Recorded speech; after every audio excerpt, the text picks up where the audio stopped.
Alright, hey, what is up and welcome back to a brand new Fish Bro video. What this video is going to address is how to become a Death Knight tank. I'm going to be showing you how to be a Death Knight tank in Wrath of the Lich King 3.3.5. This assumes your expansion is already progressed to Icecrown Citadel's release and Ruby Sanctum's release. So yeah, that's what I'm going by. I am not completely like full BIS, but I do know what the BIS is. So let's go through itemization. First off, let's go through talents and itemization. Talents and itemization. Your talents, it doesn't matter entirely what your talents are, but very important talents: blade barrier, 1 point in Scent of Blood, bladed armor, rune tap and improved rune tap. What else? Two-handed weapon mastery. This is good because it's 4% extra like damage, which results in threat. Spell deflection, very strong. Veteran of the Third War. This is obvious. Mark of Blood is a very good one. Many people will argue against it, but it's very silly when you can use this on a boss. It heals everybody for I think it's like 20 procs, right? Yeah, so it's 80% of people's total max health. It's a huge heal when you can get the heals off. But even 4% of the tank's max health on an auto attack is helpful. Most of these like talents that I take are just for threat. So Dark Conviction, Bloody Strikes, Subversion. Like, I mean, you can take two out of this, put them in here. It doesn't really matter. Bloody Vengeance isn't very important because your main threat skill is Icy Touch, so you're really not doing much physical damage. Anyways, Abomination's Might is important. I do like to take Blood Presence. I believe this is 4% of the like bonus healing that's done to you is like retained in Frost Presence. I'm not 100% sure if this is just bugged and it's supposed to be like if I do damage I'm supposed to heal, but on this server it doesn't heal you when you do damage, so I'm fairly certain it's either bugged or you get more healing from healers. I would have to test this. But yeah, it's a decent talent. Bloodworms don't heal you for too much. Um, but yeah, either of these are fine. Hysteria is very important. This is a big damage increase to one of your DPSers. Um, Vampiric Blood. This is your #1 talent that you're going to be using. You're going to be using the glyphs. So you're going to be using the glyph of Vampiric Blood, Dark Command, and Glyph of Disease. This makes it where you can just use Pestilence to refresh your diseases. So you can spam 2 Death Strikes back to back when necessary. After you stack up a lot of threat, double Death Strike is really good as a defensive cooldown. Um, Dark Command helps you hit the hit cap for taunts. And Vampiric Blood gives you that extra 5 seconds on a 1-minute cooldown thing. So this lasts 15 seconds. That's 25% uptime on Vampiric Blood. So like I said, if you pop Vampiric Blood when you're low on health and then you use 2 Death Strikes, that could very much keep you alive for quite a while, especially because you have Will of the Necropolis. This is the Death Knight's main skill, especially on heroics when you're getting hit really hard. What this does is anytime you're hit, so your health will be at 35%. If you take any damage that drops you below 35%, that damage is reduced by 15%. So if you're at 40% health, you get hit for 40% health, you'll only be hit for um, 34% health. So if you can heal yourself from that 6% health back up over 35%, which is not abnormal. You can heal yourself from like 6% to 40% kind of easily by like hitting rune tap with Vampiric Blood. You go Vampiric Blood, rune tap, and then a Death Strike, and then you can heal yourself back over that cap. The damage reduction from this is really abusable. When healers are struggling to heal you, it's very good. They let you get hit when you're over 40%. It drops you below 40%, and then you get healed, and then you get hit again below 30. Like it keeps happening over and over when you're teeter-tottering on the brink of death. So this is like your safeguard from death. If you get hit after you're like under 35% health, likely gonna die, but that's whatever. And then this is the secondary tree. This is the frost spec tree. This is the dual talent tree as a blood death knight. Because blood death knights can take all those talents and still take improved icy talons. You can have a DK tank that doesn't like makes it where you do not need an like not unholy a frost death knight in your group because the tank provides the talent. This is a very important talent. It's the 20% melee haste. Very important for your melees to do more damage. The reason why you spec into this is so you don't have to worry about a Frost Death Knight. This talent tree is very good for 10-mans, especially because Frost DKs are not very important in 10-mans. So you go 3 in an improved Icy Touch. Obviously, it's slow. Yeah, it's reduces melee. Yeah. Okay, this is the attack speed slow. Every tank has it, I'm pretty sure. Toughness, I think maybe warriors don't have the attack speed slow. Toughness, more armor. 2 points into black eyes so you can get to icy talons. So this is just for more threat. The range on your icy touch and chains of ice is really not important at all. You're not gonna be dual wielding as a tank. It's silly. So then we go to Icy Talons. Icy Talons is just like kind of the best out of all this. More melee haste, attack speed.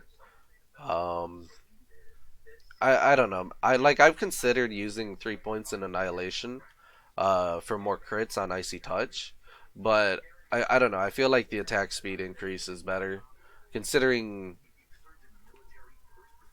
Yeah, I don't know. It just seems too big. 3 points in Killing Machine, 2 points in Endless Winter. This one's not really important. Then we got Frigid Dreadplate. Reduces the chance melee attacks will hit you by 3%. That's good. That's a tank's. That's a like 3% dodge kind of. And then this is diseased enemies take 13% more damage from your Icy Touch and Howling Blast and Frost Strike. Uh, if you're having any threat issues, if your DPSers are really good, I would recommend taking 1 point out of Frigid Dreadplate and putting it into Glacier Rot. This is dodge, so it's RNG. This is like a ton of threat though. It's 7% more damage from your icy touch, so that can straight up be like that's at least 5% extra threat on the boss if you're having any threat issues. I myself I don't have threat issues when I'm using icy touch. So what we're gonna do now is we're gonna go to Ogremar and wait. Are there any elite NPCs out here? I could just go to the Argent tournament. I'm gonna continue explaining the talents though. You're taking 2 points in virulence, 2% hit chance on your spells. So this is going to help you reach the hit cap. So let's go towards the spell hit cap. Right now I have 131 hit rating. That's 4.99%. I'm going to say it's 5%. So I have 5%. Then we add the 2% from virulence. So that's 7%. And then I have the glyph for the taunt. 7% plus 8%. That's 15%. Yeah, I had to double check in my head. 15%, and then you have Boomkins and Shadow Priests that provide you with a 3% hit buff from raid buffs. So you're at 18% spell hit rating, meaning you're at the hit rating cap for this. So I mean, I could go lower hit rating, but the problem is this is just for taunts. This doesn't put your regular spells. So any more hit rating, it's not bad because it allows you to hit with your regular spells, Icy Touch, and stuff, and Death Grip. I don't think Death Grip can be dodged though. I'm not sure. But yeah, your Icy Touch is often gonna miss with this setup, but it's okay because Death Knights don't lose anything when they cast their spells and they miss, except like time. But as a DK, if you open up with taunting the boss, you'll be fine. Okay, yikes! I'm going too far. I'm gonna take a little sip of water real fast. So here we are. We're gonna show you how to pull a boss. Okay.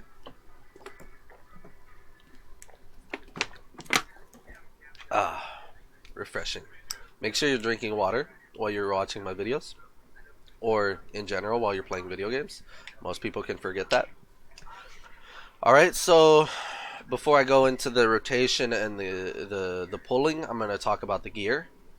You need your Sanctified tier 10 set. You don't need Sanctified, but you do need your tier 10. This can be found in Dalaran, which I will show you later on in the video. So this, tier 10, tier 10 shoulders, tier 10 chest piece, tier 10 gloves. As you can see, these give a ton of armor.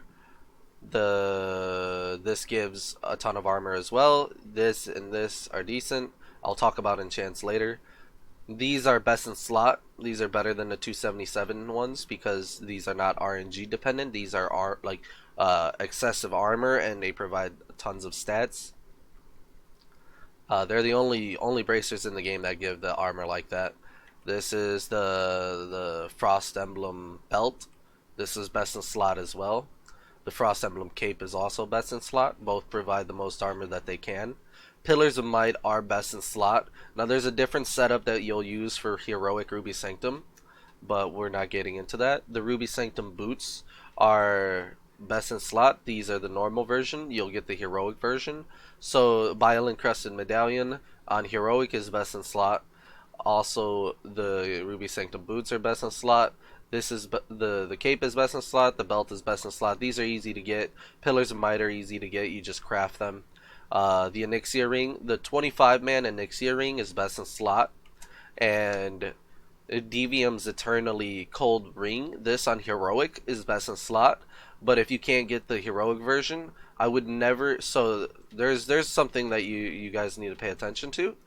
We're gonna do this, so you can look at the stats. This is best in slot because the resistances and the armor and the stamina and the defense rating is just too much. The second one, I prefer to use both at the same time to double down on the resistances, and I would possibly use the Onyxia 10-man ring for bosses such as Sindragosa, because Sindragosa does give like a lot of elemental damage. If you're tanking Keliseth on Blood Prince Council, you could also double down on them. But the stat difference is this provides less armor than the Onyxia ring. Provides almost the same stamina. It's 54 more stamina, which is kind of big. It's actually pretty big, but the stamina and the strength, it gives you more threat, and it gives you 54 more stamina.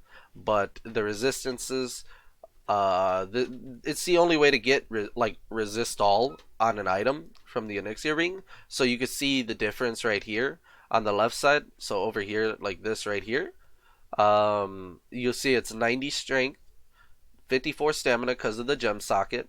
It's 40 dodge, and it's 25 less resistances from everything. Now, when you're in a boss fight that's like requires resistance, oh my gosh.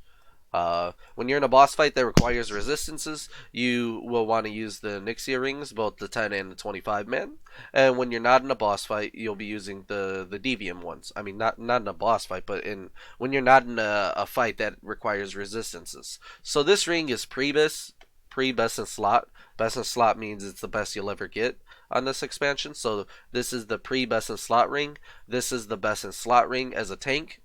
The heroic version of this is also best in slot. In general, if you're going to just go for a basic guide, I would recommend the heroic version of this and the 25-man version of this ring. But because you can use both and they're super easy to get, I recommend using these two. They're very easy to get, very strong. This is heroic Velithria. Some servers it's really hard. Some servers it's not. It's bugged. I don't know. There's a lot of bugs with Velithria. But let's get off of that. Anyways, you can use Ramaladni's A Blade of the Culling. This is best in slot for Orc Death Knights on Ruby Sanctum heroic. It's also extremely good in 10-man. For a lot of reasons. The 3 sockets is really good. The stamina can't really be beat. Crypt Maker heroic would be good. Crypt Maker normal would be good. It would address the hit rating issues that I have. But either way, this is good because of the Ruby Sanctum setup that I have. You can use trinkets too. So I have a few setups with Equipment Manager. I'm gonna have to sneeze in a second. I have the tank expertise set that I have. So this is the expertise set. It goes 57 expertise. This lets me tank Ruby Sanctum Heroic pretty well. I also have a solid amount of armor. So let's move back to defenses. Hold up. Yeah, so you can see 57 expertise. I still have 37.7 thousand armor. In raids, that would probably be around like 40,000 armor. Uh, my health isn't that low. Let me see. Let's remove some of these raid buffs. So my health unbuffed would still be 44.6 thousand. So it's really not that bad. Um, yeah, so what we change here is we use most of the same gear. We use tier 10. This is transmog, by the way. It's like a server thing. Anyways, so the tier 10 set, but instead of using the pants, we swap off Pillars of Might. So we're gonna swap off Pillars of Might here for the tier 10 pants. So what does that do? That gives you a ton of expertise. It gives you a ton of expertise, and you lose a bunch of armor, but it does give you the expertise that you need. And that also lets you use another offset piece that's not Pillars of Might, right? So you trade off the stats on Pillars of Might for the expertise here, and then you can get the Cataclysmic Chest Guard, which is from the Frost vendor in Delaran, which I will also show you later, as soon as I'm done with pulling the target. But first, this is the tank setup for the Ruby Sanctum set. So I'm still using Gargoyle Split Bracers. This. What's changed? I use Skeleton Lord's Circle. This is not a good idea, but because I lack expertise, I do it. I do believe there's a lot better setup. Like Heroic Glorenzig would be good, but I did not want to sacrifice too much stamina and stuff. Let me see. There is... Yeah, so I mean, this isn't the worst. The only bad stat about the Skeleton Lord Circle is the critical strike. Everything else is solid. You don't lose too much like stamina and stuff. So the expertise on this is pretty solid. I still use Skeleton Key and PTS. And then I use Ramaladni's because I'm an orc. I get a free 5 expertise by using an axe. If you're not an orc, then you want to use Heroic Glorenzig or Glorenzig normal. Glorenzig, here you go. I'll show you. Excuse me, sorry about that. It's a Lich King weapon. It's not the easiest to get, but it's not that hard. Right here, as you can see. And on Heroic Glorenzig gives 114 expertise. 3 sockets, 222 stamina. This, like, I measured the stamina difference versus expertise difference for an orc, and the Heroic Ramaladni's is kind of better, but Heroic Glorenzig probably is just that much better, and the orc racial probably doesn't win out in the end for the heroic one. But this, like, if you have Heroic Glorenzig, you're essentially, you beat the game, like you killed Heroic Lich King. So I'm not factoring that in. Heroic 10-man Sarfang is very easy to get, and this is a very strong axe for tanking. So this is the setup that I use. I'll slowly go through it.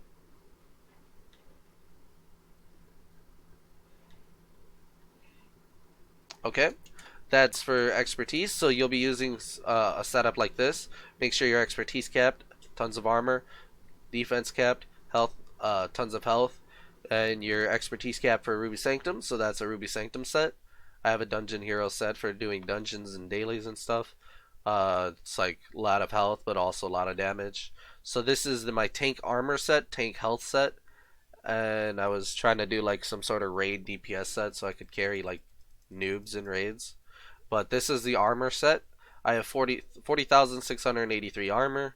I use PTS and unidentifiable organ. I don't think there's another armor trinket available outside of heroic organ. So this is the setup if I think my healers need like more damage reduction from the boss, or Also, another time you would be using this, you'd be using tons of armor. Like a set like this, you would be doing it if you're main tanking Blood Queen, if you're main tanking pretty much whenever you're tanking any boss that does all physical damage. This armor set does really well on Sarfang, really well on Blood Queen, pretty good on Lich King if the healers are struggling. What else? It's solid on a lot of bosses, but then for DKs, for the most part, you want to use Skeleton Key, Juggernaut's Vitality, and just try to get as much health as possible. I have 46,816 health, unbuffed. If I use a flask and all this, I can get up to like 58,000 health. So it's pretty solid. Shoot, I can't speak. So that's pretty solid. Anyways, let's get down to key bindings. If you don't use key bindings, you can go to the interface. Nope, not interface. You can go to key bindings here. Scroll down. Um, Action bar functions. Where is it? I'm not sure. It's dang. Where is it? Okay, yeah, here it is. Multi-action bar bindings, and then you can get the bottom left action button 1, 2, 3, 4, 5, 6, 7, 12, and then I don't use all of these because I don't need them. But if you want to use like further on, you can go further on and you can set up your key bindings here.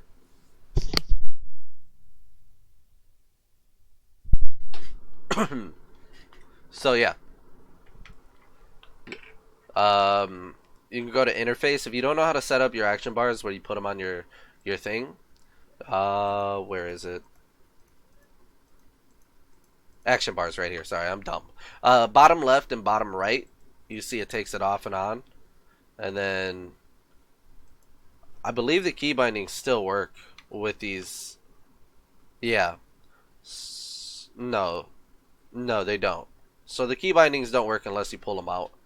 But yeah, you can pull them out by clicking on these two. You can also do these action bars if you want. I don't need all that. Like, there's not that many skills on the Death Knight that you need to worry about. So that's how you set up your key bindings.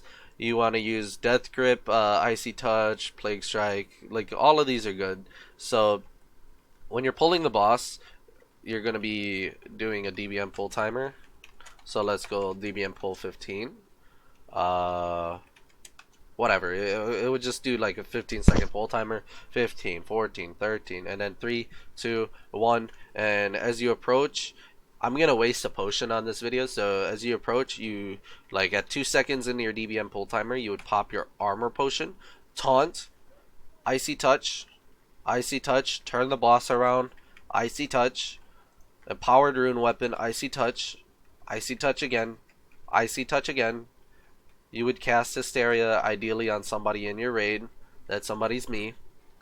You're tanking the boss. You keep spamming Icy Touch.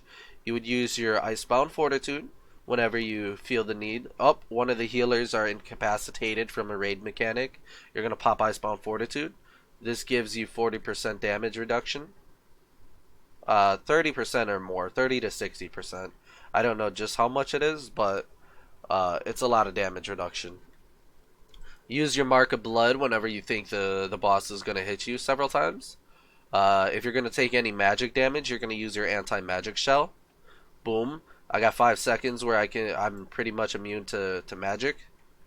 This gives 75% reduced damage from magic effects for 50% of my health. I don't know what NPC that is. Whenever you're taking damage, remember a good combo is Vampiric Blood. You can spam Rune Tap, or you can use Vampiric Blood then Rune Tap. Look how much health I heal. 14,534. That's a lot of health. And that's with the armor. Wait, no, that's not. That's without raid buffs. So ideally that would go up to like 18,000 self-heal. And that's not including the bonus 15% max health you would get from the Vampiric Blood itself. So you would get the Vampiric Blood, and then you would get the Rune Tap. You could use this off cooldown as soon as you get it back, because I I'm clicking, by the way. Don't click in video games. Like, it's really bad. Well, not in video games, but don't click in World of Warcraft. But you could use this off cooldown and then use it after you get Vampiric Blood. So ideally, a good combo is Vampiric Blood into Rune Tap, then Rune Tap again. Then as soon as Vampiric Blood's off cooldown, you can pop it again and use it when Rune Tap is up. And you just keep comboing these two together for a lot of healing. When you have Vampiric Blood, we're going to pop both diseases. I wasn't paying attention, but you can use Pestilence as your diseases are going down. And then you just Pestilence, and that's a good way of surviving. Pop Vampiric Blood, Death Strike, that's 11,000 health. It would be like 13,000 with raid buffs. Pop Pestilence, pop the little doohickey, 14,500. You can see how all the healing adds up, right? There's another combo that you have. You can use Raise Dead and then Death Pact. What this does is,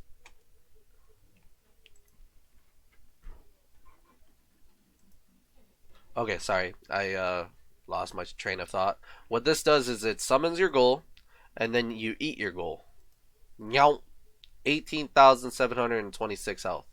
If you have Vampiric Blood, that health is boosted by 35%. If you want to do the math, you can. I'm not gonna do the math in the video, but that would be like a solid like almost 50% max health heal. 35% more, 40%. That's uh it's like 54%, something like that. Yeah, 54% health heal, which is really strong. Vampiric Blood followed by the Gold Pact, or Death Pact, I mean, really strong. If you summoned your goal and you need it again, you can use Army of the Dead as a defense mechanism. So while you're channeling this, you take less damage equal to your dodge and parry. So you can use Army of the Dead. I'm taking 41% reduced damage because it's the dodge and parry chains added together. In ICC, your dodge is reduced, but it's still 22% less damage. So Army of the Dead is a solid defensive cooldown that you can use in emergency situations. And then you can eat one of these little Army of the Dead ghouls to get your health back as well. You're going to be using Mind Freeze for interrupts whenever necessary. So let's say the boss is casting something, interrupt it, boom. You have a 10-second cooldown on it, and then you can interrupt them again.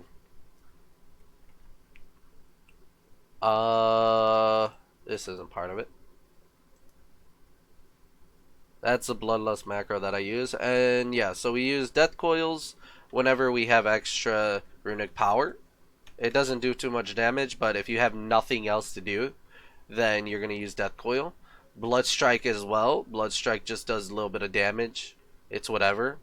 I usually don't even use Bloodstrike. I just skip it and use Pestilence. Spam Pestilence on the target. Just to keep my diseases at full. So I can do all my other stuff in the meantime. And this is how I usually just go about doing it. Icy Touch, Icy Touch, Icy Touch. Empowered Rune Weapon, Icy Touch, Icy Touch, Icy Touch. Let's make a meme out of that. Icy Touch. I drop the disease. I use Pestilence. Icy Touch again. Icy Touch again. Icy Touch again. Pestilence. And then done. And that's about it for how to tank that. Onwards to the gear that you need to get. I need to get out of combat.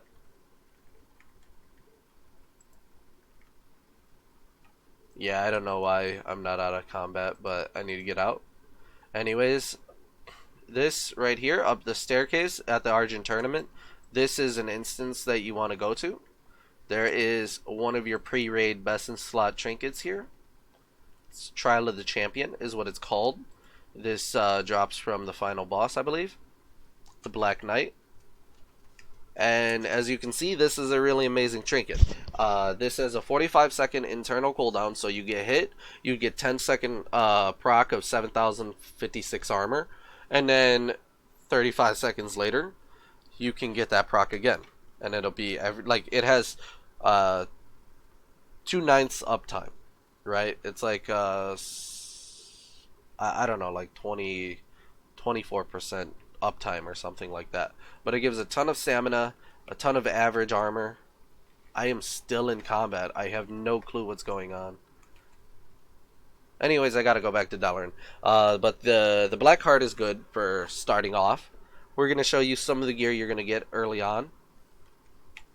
Before I go to Dalaran, I'm going to show you there are vendors here that give you Triumph gear. You can upgrade your tier 9 set here by getting a Trophy of the Crusade, doing Trial of the Crusader, and then a bunch of Emblems of Triumph. This will upgrade your tier 9 set to 245. Very strong set. The 245 tier 9 set is extremely good. It's good enough to tank ICC. So let's go to Dalaran. I'm going to show you where your vendors are. There are a few vendors. A lot of people make a mistake where they buy a whole lot of useless items. There's a lot of noob traps that you need to pay attention and tell your friends, hey, don't waste your frost emblems on that. Hey, don't waste your money on that. Like, that's not worth it. Hey, that's not a good idea. So yeah, Dalaran is always laggy with like 1,000 people in here. Anyways, we're going to the blacksmith area. So first off, the NPCs still need to load. Well, but there's two NPCs right here. Horace Hunderland and Anthony Durain. I don't think Anthony does anything. Yeah, he's a shield vendor. Quite useless. But Horace Hunderland is where plate armor wearers will get their gear. You'll be getting your tier 9 set here and your tier 10 set here. That's a DPS set. This is a tank set. The Kultir's Chest Guard of Conquest. The tank helmet. The tank gloves. And the tank pants. And the tank shoulders. So all your tier 9 stuff is here on the first page. You can upgrade it at the Argent tournament after you purchase it.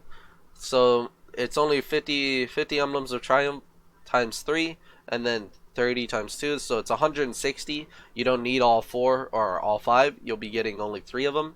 So the way you want to gear up for Ice Crown Citadel is you're going to get, is it equipped? Yeah, you're going to buy Pillars of Might. These are best in slot, so as soon as you buy them, you're never going to have to buy them again.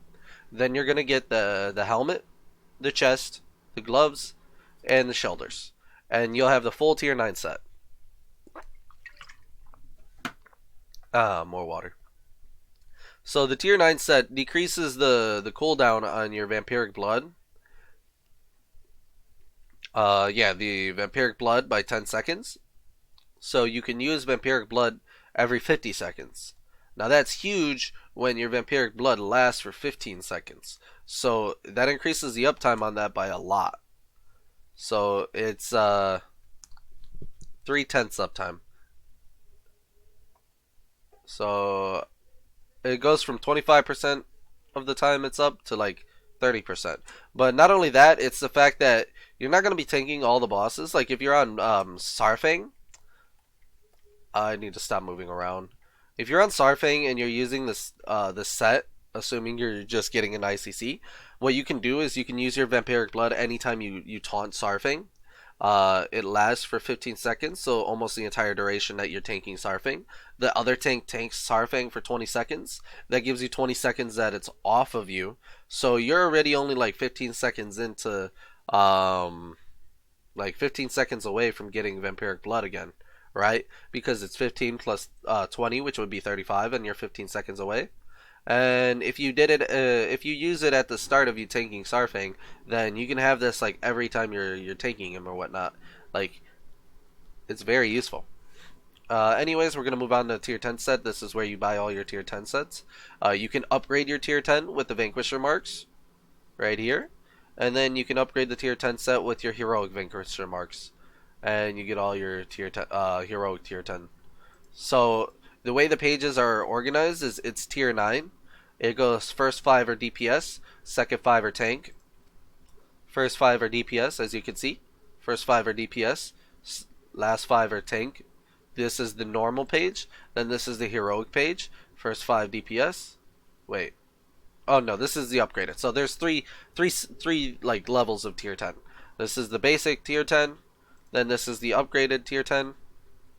This is the tank tier 10, upgraded, and then this is a heroic tier 10.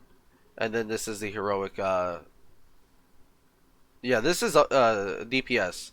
So the last page is tank then DPS. So the last page is wonky, but like most of the pages are organized DPS then tank. In case you're ever like trying to look through all of this, it's a pain in the neck and it's hard to realize the organization. But it goes first five DPS, last five tank, and then the last page it's swapped. So it's first five tank, then last five DPS. I don't know why they did that, but it's weird. Anyways, that's where you get your tier 10 set. Let's move on to the offset pieces. So this is where your most noobs are going to be wasting all their emblems. Make sure you and your friends, if you're watching this video, make sure you and your friends don't get like what's called baited into these noob traps. So, oh my god, I got 60 frost emblems. What am I gonna buy? Ooh, look at all this gear. I'm gonna buy this, and I'm gonna buy this, and I'm gonna buy this, and this. No, don't do that. Don't do that. Please, please, get you and your friends to stop doing that, please. It's a very big waste. So, first off, the corroded skeleton key, while it is a solid trinket, it's not that important as your tier 10 set is. So your order of priorities would be your tier 10 set, the chest and the gloves. They're important for the armor that they provide. It's like 1100 armor. By the way, the enchant on this is like 1000. It's engineering. I'll talk about that afterwards. So you want to get your two-piece tier 10 set. You can get your not chest, belt. You can get your belt and your cape. The cape, not that important, but the belt is very important because every other belt kind of sucks. You can get the crafted boots if you don't have the Ruby Sanctum boots. I haven't mentioned that quite yet, but yep. The two trinkets you will want to use before raiding and getting Frost Emblem trinket will be the the black heart that I showed you earlier, and the tank trinket. This is Glyph of Indomitability. It's 512 dodge rating for 20 seconds every 2 minutes. It's a decent active. It's not super good, but it's 1800 armor. And considering the fact that I also use unidentifiable organ, which is 1890 armor, it's only 100 armor off. It's only the active effect that's any different, and the active effect on this kind of sucks. And the reason why is because more often than not, you're going to have the stacks fall off. So you get 24 stamina times like 7, and then they fall off, and then you have to build it up again and again and again. So Glyph of Indomitability and the Trial of the Crusader or Champion Black Heart are both really good trinkets. So the noob trap that I'm talking about, these gloves, a lot of noobs buy these. Anyone buying this just is clueless. They don't know what they're doing, because if you're buying this, you're not buying your tier 10 set, and every single tank in the game will want their tier 10 gloves because it provides the same amount of armor. It gives a tier 10 set, and it gives hit rating instead of parry, and it's just overall much better. And you have to use four tier 10 items, and then you have to use one piece for offset. That's how the tier 10 set works. That's how most set bonuses work, or not bonuses, but most sets in the game work. So it's just sad. A lot of these items are just like noob baiters. I know I used to be baited by noob. Like as a noob, I would buy this and this and this. Hercules is good. I mean, not all of these are useless, but like this right here, Belt of the Lonely Noble is the same exact item, but this costs 60 emblems of frost, right? They don't address the fact that there's so many easy to get items that you can replace all of this with. So that's something you need to watch out for, is what you're wasting your like frost emblems on. This is good for armor pen classes and whatnot, but yeah, here's the belt that you're gonna buy for your tank spec. Here's the cape. Wait, here's not the cape. Here's the cape. Um, the belt and the cape that I was talking about. So this is the vendor where you buy your offset pieces. Remember the Ruby Sanctum set that I was talking about? Cataclysmic chest guard. Cataclysmic chest guard. You're not going to buy this in favor of your tier 10 set, but when you're at the point where you can tank heroic Ruby Sanctum, which is much later on in the game, you're going to buy this so you can tank Ruby Sanctum without a problem. So back on the ranch, you have your tier 10 set upgraded, and whatnot. And yeah, and then in the end, when you get all the items you ever need, you can start buying Primordial Serenite. They only drop in ICC, and they're purchasable by Frost Emblems, so they're usually quite rare, and it's never valuable. Never a good idea to like drop your Frost Emblems to Triumph Emblems, unless some crazy server anomaly or something. You're playing on like some weird private server where Triumphs are worth more or something. I don't know. Um, and then also, if you can't get the Nixia rings, you could buy Clutch of Fortification, which would replace one of these two. It's a solid ring. This is an easy to get ring. You don't want to waste Frost Emblems. You don't want to use Ice Crown Citadel ring because it's terrible. And the DPS ring or the healer ring, depending on what class you are, is better. But because it's a Death Knight guide, the DPS ring is required.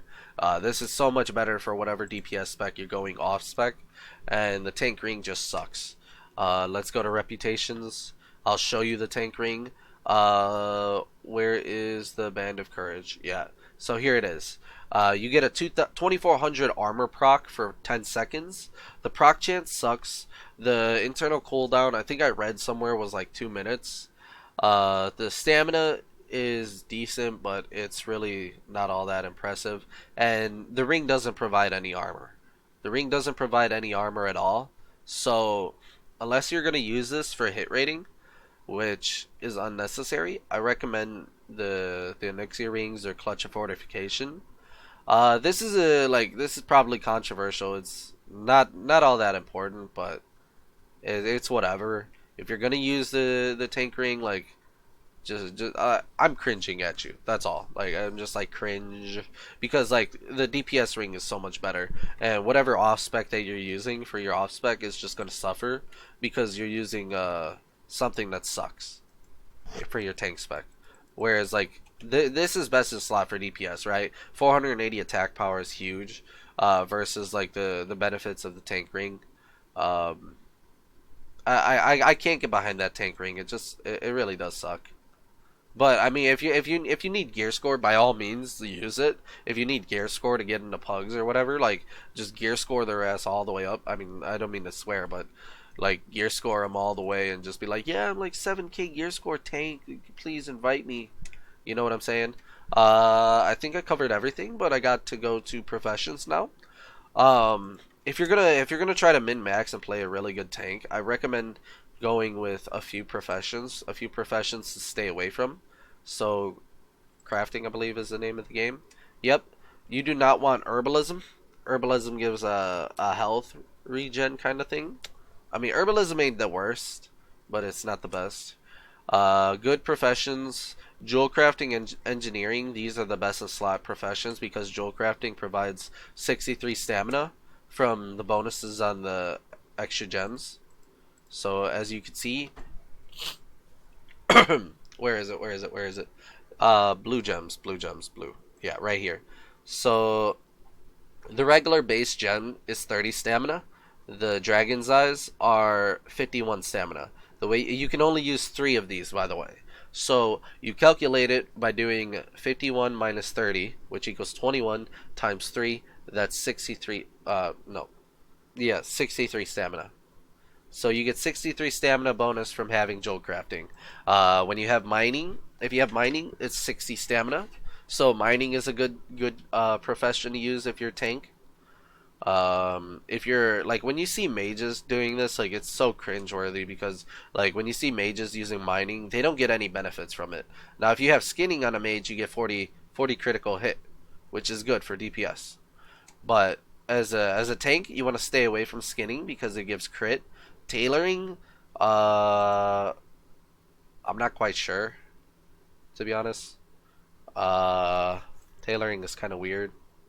I think there's like the Masters embroidery thing that gives like a ton of stamina or something.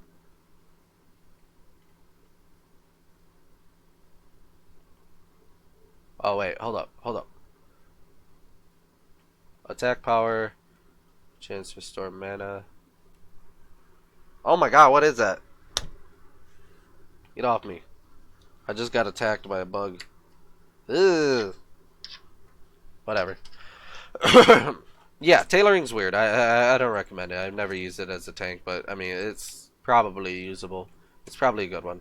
Engineering is insane though. Take a look at this. You got the 885 armor.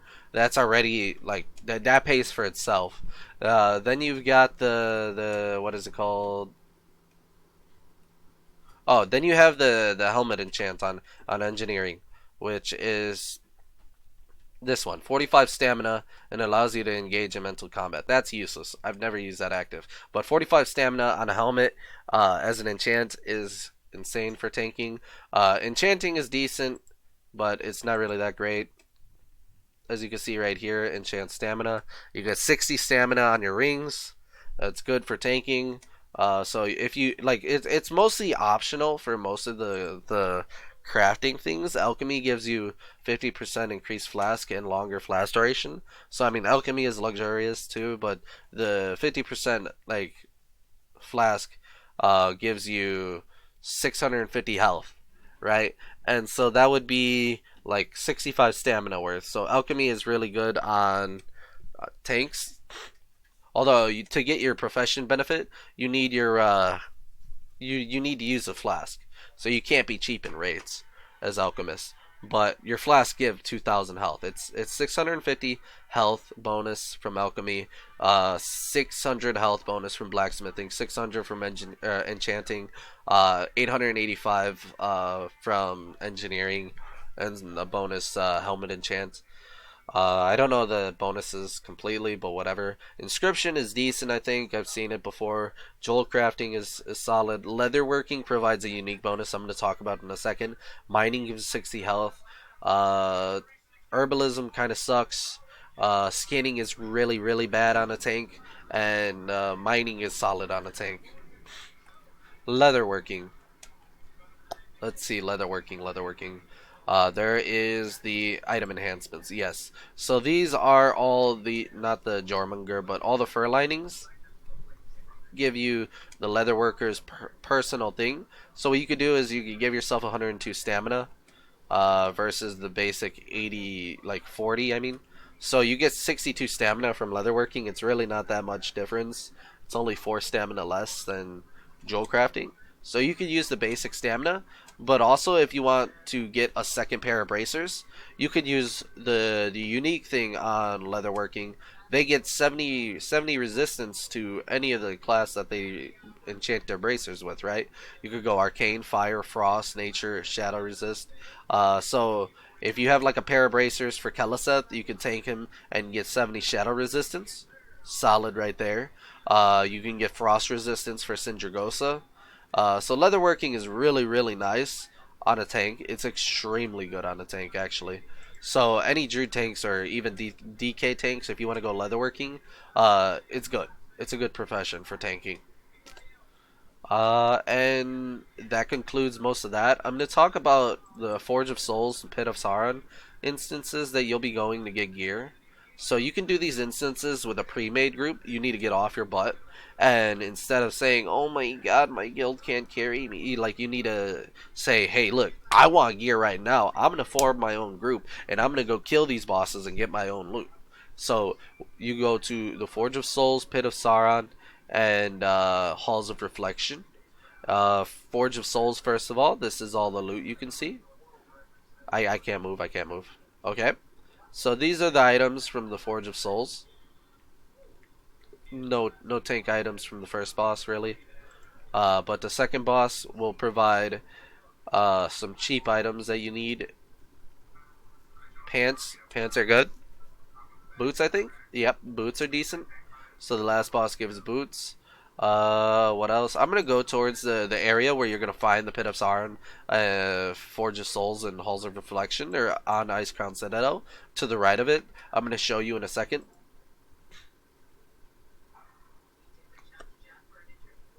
Is there any tank items here? I think, yeah, boots. So you can get tank boots as well, 232 boots, if you're too cheap to buy the 264 boots. The 264 boots are really solid. They last a very long time. I recommend buying them, but if you're going to be cheap, go do the Forge of Souls. It's an upgrade. I do not recommend battered health quests ever to anybody. You can like, okay, so here's what you're gonna do. You're gonna waste like 30,000 gold on the battered hilt, buy it, and then you're gonna do Ice Crown Citadel. You're gonna like kill the first boss, and you're gonna get a better weapon than this. It's as simple as that. Like, I mean, unless your luck is really that bad. Also, another reason why I don't do the battered hilt is because if you do the battered hilt, you can't grab another one. You can never pick it up again on your character, and so you can never sell it. You can never pick it up if somebody like if you're doing a dungeon with somebody, and the hilt drops, you're screwed, right? So it's like I don't want to do that. So up here, as you can see, the entrance is down there to ICC, the opening. Uh, you go up here. You don't go to the bottom entrance. You go to the top one up here. Boom. As soon as you enter here, you're damn. You're free of PvP. You can't be attacked in here. This is a player neutral area. So it's that opening over there that you just see me fly through. And then this is the Forge of Souls, Pit of Sauron, and Halls of Reflection. That's Halls of Reflection. These are the Ice Crown Citadel. Um, these are the final dungeons of Wrath of the Lich King. These, like, the Forge of Souls is the opening. Let's go in here. I'm gonna show you. This is on heroic. I'm not gonna go on heroic. I'm gonna go on normal. So this is the Forge of Souls. It's a small dungeon. It takes like 10 minutes to clear. 10 to 12 minutes for a decent group. I do the heroic version in a daily, like RDF heroic. I've done it in like as fast as 7 minutes, just speeding through it. The mobs here are easy to kill, 75,000 health. You can start doing Forge of Souls at like level 78, 79 I actually recommend because the bosses are 82 I think. So you don't want to get crushing blowed. Um, but yes, level 78, 79 you can start doing this dungeon with pre-made groups. Start like getting experience, killing mobs, and getting loot. The Forge of Souls is easier than the Pit of Sauron. I'm lagging a little bit. Okay, I'm gonna end the video here after I finish the Forge of Souls Pit of Sauron explanation. But you're gonna be doing these. You're gonna get your friends together. See, you got like a little group right here, ally group, losers. Let's spit on them. Pathetic. Alliance trash. Anyways, role playing aside, this is the Pit of Sauron. As you can see up here, so you're gonna do this. I'm gonna show you the area. You can do this dungeon right here. The two bosses. There's two basic bosses and a main boss. There's gonna be Ick. He's gonna be down here. I'm over here. Ick is gonna be down here. Then you're gonna have Garfrost. He drops a 2-ton hammer. It's a decent tanking weapon. So 219. It's your first tanking weapon at level 80. And then Scourge Lord Tyrannus is going to be up here after you go up the staircase through the thing and fight all the way up there. It's a solid dungeon. This is harder than what's it called? Than the Forge of Souls, but it also has better gear, somewhat better gear. And then as you progress through the ICC dungeons, like it gets harder and harder.